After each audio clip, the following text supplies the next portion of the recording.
Good morning, everybody. Going to go ahead right now and read the next chapter out of Red Kayak, chapter 22. In the last chapter, Brady and his mom had a conversation where she gave him a key or showed him where it was so he could go up and look in the trunk and see Amanda's stuff whenever he wanted. So that was kind of a nice thing to see in the last chapter. So let's go ahead and get to this next one. It all came to a head a few days later. The evening, Carl popped through the doorway, twirling his car keys on his thumb. Hey, Brady, how about a movie? He asked. We could grab a couple subs at the 7-Eleven and pick out a sci fi at the video store. Sounded pretty good, actually. Mom was busy canning tomatoes, and I didn't see any sign of dinner. Go ahead, she encouraged me, so I swept my hat off the end of the counter and off we went in Carl's car. I figured Carl was going to give me grief about not crabbing this summer and all those pots going to waste sitting there by the shed. But he didn't bring it up. He talked about Mindy for a while and how she was taking evening classes down at the community college. And then he told me about a couple of recent calls he had, an old woman calling 911 because she had a leaky faucet, and a mother who called for help when her little kid stuffed black eyed pea up his nose. When we walked into the video store, I was still laughing. I was not prepared to run into JT, but there he was, smack in the middle of the science fiction aisle. JT loved that stuff as much as Carl and me. Hey there, stranger, Carl greeted him. How's it going? JT smiled. I saw that he was holding a copy of The Invisible Man. Carefully, we regarded each other. It had been about a month since I'd seen JT, and he didn't look so great. He needed a haircut, and his eyes were red rimmed and seemed kind of sunken. How's your dad? I asked. Still waiting for a kidney, JT replied. He's on a list. I thought you were going to give him one of yours. I can't be a donor, he said, looking down. You got to be 18. All the time I was watching JT, I noticed how his whole face had an odd pallor to it. Pale, I guess, like he wasn't getting outside. Was he suffering because he didn't know what I had done with the drill? I felt sorry for JT, I really did.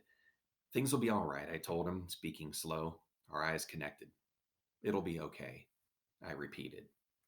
Carl lived with his mother, my Aunt Tracy, but she was at bingo down at the church, so we had the house to ourselves. Carl threw a bag of chips on the kitchen table and poured us tall, icy glasses of soda, him a Coke, me a Dr. Pepper. And then we ate the subs right there, using the waxy white paper they came wrapped in for plates. I had ordered my favorite, a BLT, while Carl consumed a cold cut combo with hot peppers and onions. I tell you, my cousin has an iron stomach. I watched him eat a grilled nutria once at my Uncle Henry's annual game cookout, and I couldn't even taste that thing. If you ask me, those nutria look just like giant rats. The movie we rented, Blade Runner, is an old one. We'd seen it 100 times, but we took our shoes off, put our feet up on the coffee table in the living room, and enjoyed the heck out of seeing it again. It did bother me, though, how those futuristic replicants with their limited 4 year lifespans desperately wanted to live longer. The whole movie was about getting more life, and got to me after a while. I had to leave the room, but I know Carl didn't notice. I told him I had to use the head. I wondered, as I stared out my Aunt Tracy's bathroom window, if what had happened to Ben would hang like a bag of stones on my heart the rest of my life, dragging me down. And I wondered what it was doing to JT and Digger. Later, while he was driving me home, Carl asked if we were going to go down to the crab feast in Crisfield. His question surprised me because Crisfield is about a 3 hour drive away. I don't think so, I replied. Why? Why would we? Why would you?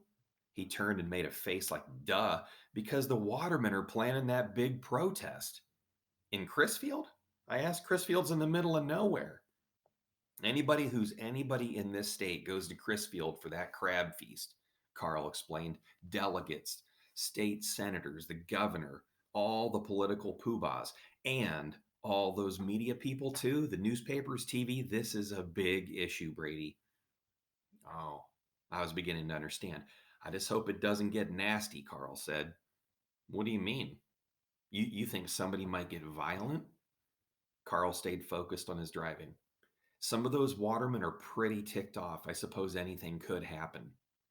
Geez, Carl, you think my dad should go? Carl rolled a toothpick around in his mouth. I don't know, he finally said. It's a tough issue. The new regulations are hitting those guys hard. Crabbing's their livelihood, Brady. Some of them, they don't know anything else.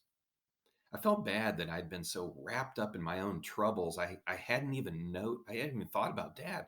I knew he had mixed feelings about the new crab regulations because of what he said the other night when he got the message from Tink Bosley. When Carl stopped his car in front of our house, I told him, "Thanks. I had a good time tonight." He waved me off. "Hey, don't mention it. Let's think about taking a little camping trip next month, okay? Up to the Catechins, okay? Maybe?" "Sure, that'd be fun," I said before getting out. "Hey," Carl called after me, leaning across the seat so he could see me through the open window. "Tell your dad to be careful tomorrow."